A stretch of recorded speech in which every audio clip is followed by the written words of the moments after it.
E nós estamos aqui durante o 8º Congresso Mineiro de Ginecologia e Obstetrícia no Minacentro, em Belo Horizonte, e vamos conversar agora com o presidente da FEBRASO, Federação Brasileira de Ginecologia e Obstetrícia, o Dr. Etelvino de Souza Trindade, ele que é de Brasília, veio aqui prestigiar o evento como palestrante. Dr. Etelvino, muito obrigado por nos conceder aí essa entrevista aqui para o Vitrine na TV e para a Zoom Comunicações, que hoje nós estamos aqui também através da Zoom Comunicações e da Sojimig.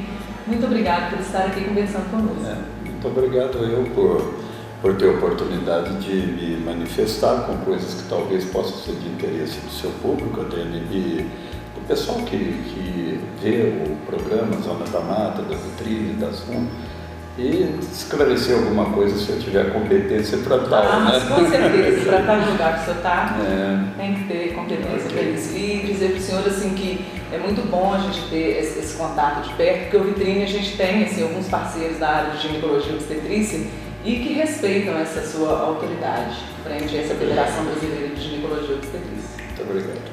Eu quero que o senhor fale para a gente assim, amplamente no sentido...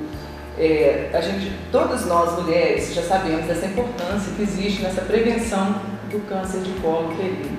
E a gente sabe que o senhor veio aqui hoje, está até aqui na programação da Ginon, falar a respeito do câncer do colo uterino e do seu rastreamento em estágios iniciais. Você veio falar para a classe médica. E para nós, mulheres, assim, no dia a dia, cidadãos comuns? Eu acho que o tema vem bem a calhar, pelo seguinte, porque o Brasil vem de muitas tentativas e numa estruturação de programas para poder diminuir a mortalidade por câncer de colo de útero. Isso, o cenário é tão grande que isso fez parte de um acordo internacional que o Brasil fez nas conferências que houve no fim do século passado do Cairo e depois da China, de Beijing, Pequim, Beijing hoje, né? E na de Beijing houve um pacto que se chamou Pacto do Milênio, e quem estava chefiando essa delegação, onde estava se fazendo isso, além do pessoal de Itamaraty, estava a dona Ruth Cardoso, que era a primeira-dama, esposa do presidente Fernando Henrique Cardoso na época. E na reunião foi levantado alguns problemas brasileiros, e dentre esses o problema de mortalidades indevidas. As mortalidades indevidas ou não, que podem ser resolvidas, poderiam ser na época, foram elencadas em 3, que era a mortalidade neonatal de crianças. O Brasil tinha um índice muito alto, inaceitável, a mortalidade materna com índice inaceitável e a mortalidade por câncer de colo de útero. Então, o cenário é esse. E a gente avançou um pouco desse compromisso do século passado de Pequim, o compromisso do milênio, e ele se encerra agora neste ano 2015, no fim do ano. Nós avançamos muito em mortalidade infantil. Realmente, a mortalidade neonatal, perinatal diminuiu muito. O Brasil teve um sucesso grande. Quanto ao problema do câncer do colo do útero, que é isso que estamos discutindo aqui, isso é sempre inserido nos congressos, sejam regionais, sejam nacionais, seja até locais, esse problema. Por quê? Porque é um problema que nos preocupa. Preocupa o médico porque é possível diminuir a mortalidade. E se diminui a mortalidade fazendo o que se chama prevenção do câncer de colo de útero. Que isso é uma, digamos assim, se você for falar como uma correção, não é bem prevenção. O que a gente tenta fazer quando você faz citologia, o chamado exame de prevenção, você está tentando detectar já alguma anomalia. Porque prevenção você vai ter em 3 níveis.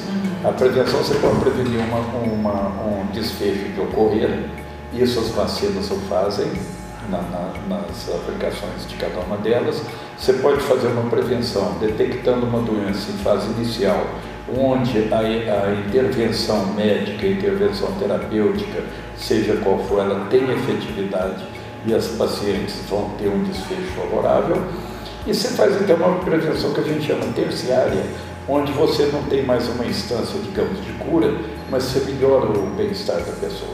Mas aqui nós estamos falando da prevenção como a prevenção do câncer de colo de útero, que é muito importante, sem dúvida. Eu acho que é muito bom a gente conversar sobre isso, principalmente se pode trazer esclarecimentos para o seu público, né? Sim, com certeza. E o senhor considera, assim, desde essa prevenção importante, claro, óbvio, desde uma consulta com o ginecologista, né, até os próprios exames que são pedidos. Exatamente.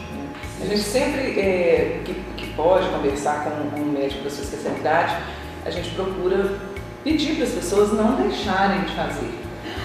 É verdade. O exame na cultura brasileira, seja de interiores, de rincões ou de grandes cidades, a mulher entende a consulta ginecológica como consulta preventiva. Muitas mulheres deixam de ir à consulta médica, mas o exame de preventivo ela leva a sério, ela faz. E isso é bom. Mas nós temos um problema da prevenção, como a sua pergunta, então começa no consultório, sim. O problema que nós temos e que dá essa situação brasileira que não é agradável, de muitas mulheres acometidas por uma doença prevenível, é que o acesso às vezes é dificultado e nós temos também, em algumas circunstâncias, nós temos também dificuldades culturais. Eu vou te dar um exemplo. Por exemplo, você pega uma pessoa com esclarecimento não muito adequado e a mulher falar para o marido, o companheiro dela, que ela vai no médico, ele vai perguntar, mas você está doente? Ela pega e fala, não, eu vou fazer preventivo. O que é isso?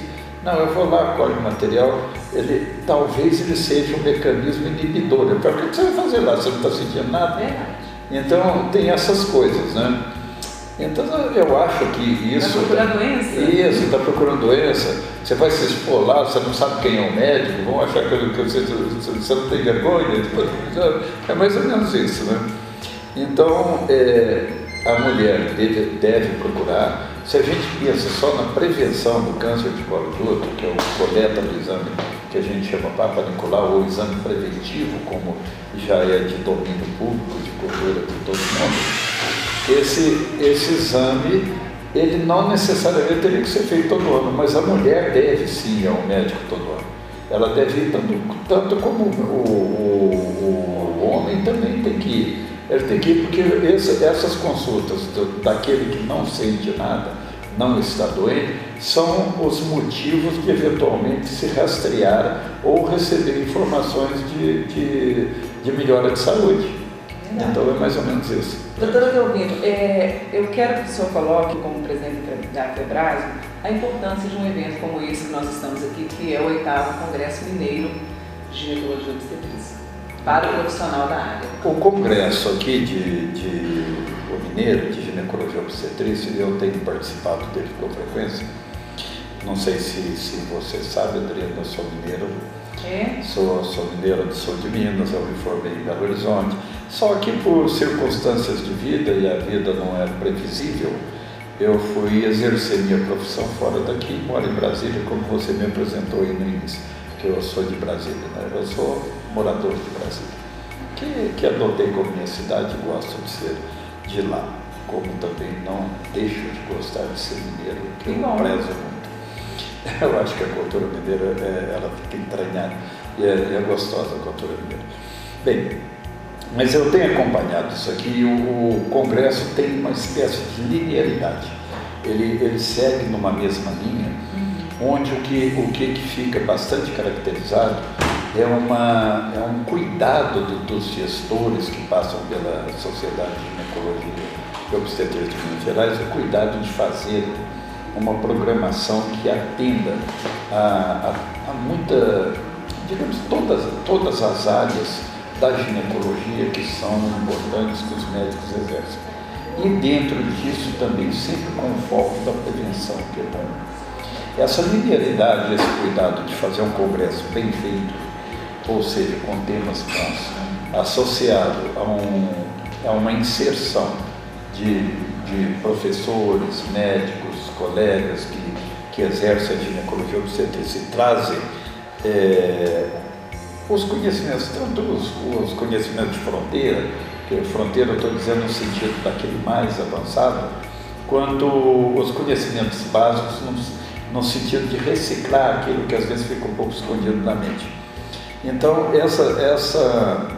esse cuidado e essa montagem do Congresso Mineiro, ele traz o resultado desse aqui, porque eu não sei, hoje é dia de pré-congresso, e tem muita gente aqui, não sei se você observou, mas tem muita gente. Muitas pessoas. E amanhã provavelmente tem mais, então esse congresso com certeza terá mais de 1000 médicos aqui, discutindo dificuldades, tentando aprender, trocando experiências, e por que não, também divertindo, encontrando amigos, refazendo amizades e criando outras.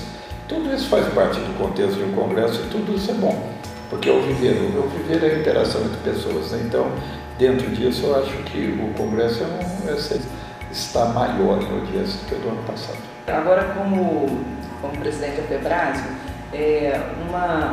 quero que você deixe uma consideração para os profissionais da classe de ginecologia e obstetrícia, da importância dessa federação, de ter, né, uma associação voltada só para essa especialidade, ou para cada especialidade, mas falando da sua, né? Sem dúvida. Isso para todos os colegas que podem estar nos assistindo agora, a mim, a Adriana, eu agradeço a oportunidade de estar falando tanto para o público dela quanto para vocês, colegas. A gente se une em associações, não é interesse exclusivo e de cada um de per se de próprio seu. A associação ela tem um sentido de congregar pessoas e procurar caminhos possíveis. Mas os debacles da saúde pública brasileira, uma saúde que está inadequada e toda a população percebe, isso não é de hoje, isso hoje está muito direcionado para a obstetrícia. Tem um motivo disso acontecer. As pesquisas têm demonstrado há mais de 10 anos que o maior reclame da população brasileira é sobre saúde. Para a gente, classe média, a gente pensa muito na insegurança, mas para a população como um todo é saúde. E isso tem piorado, em vez de melhorado, tem piorado. Aí eu acho que nós fomos elencados, colegas obstetras, para sermos apontados como os causadores disso, porque tem uma coisa muito interessante que é o prático do vivencial. Eu não sei se vocês sabem, mas saiu esse mês passado as estatísticas a respeito de hospitais. Foram fechados quase 2.000 leitos obstétricos no país nesses últimos 3 anos. E dentro disso, quem mais tem leito hospitalar no país é o institucional, são os governos. Então o próprio governo está diminuindo o leito. Se diminuiu mais leito hospitalar de governo das instituições do que dos privados. Então isso está claro, a imprensa tem mostrado cotidianamente a situação do paciente que chega no hospital e aquela lástima que é o atendimento. Aquilo ali, lógico, a gente não pode também fechar os olhos a tudo e dizer que nós somos os vestais, os médicos são os vestais, não somos, nós temos nossos equívocos.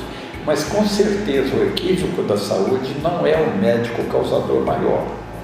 Ele pode ter, eu acho que os médicos, quando apontados, eles seriam apontados como casos específicos. O médico fez isso, mas como categoria, eu acho que não se aplica. Eu acho que a gente tem que ter mais autoestima, não deixar se cair em consequência desses apontamentos de nossas dúvidas, nossas dificuldades e da saúde brasileira, que não somos causadores, porque nós temos clientela graças à obstetrícia.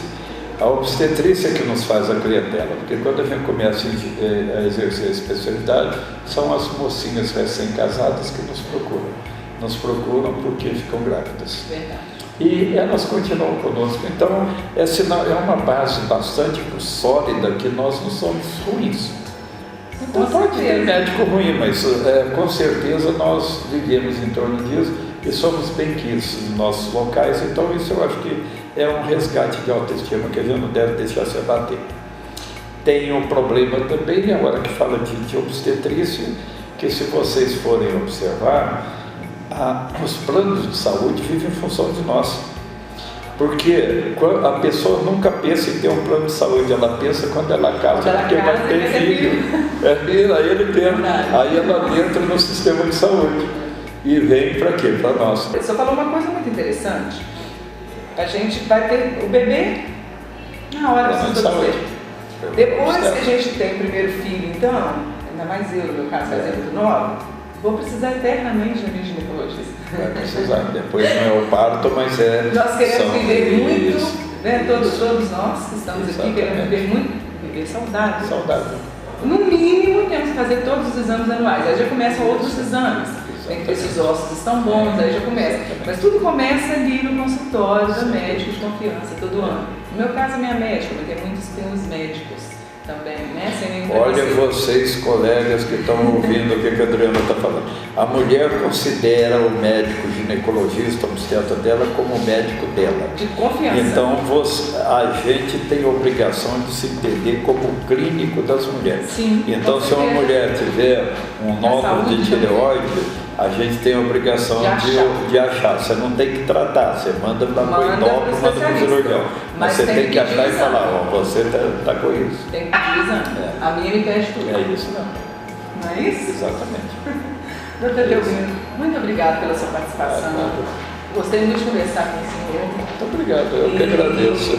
Achei isso muito bom, muito válido. Eu tenho certeza. Acho que eu falei demais. Não, você falou demais com propriedade. Quando a pessoa sabe o que ela está falando, ela pode falar demais. Obrigado. Com certeza. Muito obrigado. Nós aqui do Vitrine agradecemos, da Zoom Comunicações agradecemos. Tenho certeza que as pessoas vão ser também. Pois é, pessoal que vê a Vitrine e o Zoom aí eu acredito que vocês estão bem servidos de jornalismo. A Adriana realmente demonstra competência e carinho pelo que faz, que é um bom profissional que gosta do que faz. Que bom, eu vejo isso também. Muito obrigada e a gente volta daqui a pouquinho com mais entrevistas aqui do Minas Centro para você.